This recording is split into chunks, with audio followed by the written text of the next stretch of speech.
Corrections les plus communes pour le gainage débutant. En premier lieu, le placement des coudes. Souvent, les coudes sont beaucoup trop loin des épaules, ce qui fait qu'ici, vous blessez la coiffe de l'épaule. Pensez bien que les coudes doivent être à l'aplomb des épaules, un peu comme les pieds d'une table. En ce qui concerne le placement des genoux, soit vous mettez les genoux trop près des hanches, et dans ce cas, ce n'est pas délétère, mais ce n'est absolument pas efficace.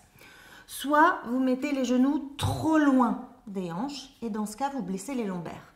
Donc l'idée est de les placer de telle sorte à ce que vous ayez la sensation d'engagement musculaire dans la partie basse du ventre.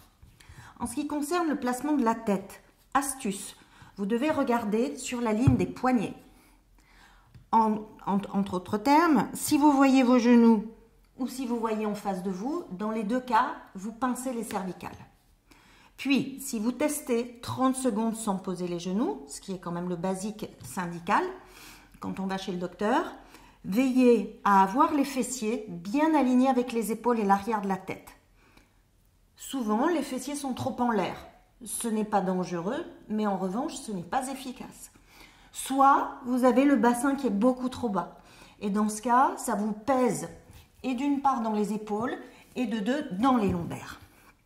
Dernière chose, la plus courante, quand vous devez arrêter l'exercice pour une raison ou une autre, ramenez toujours les fessiers vers l'arrière et évitez le relâchement brutal du bassin sur le sol.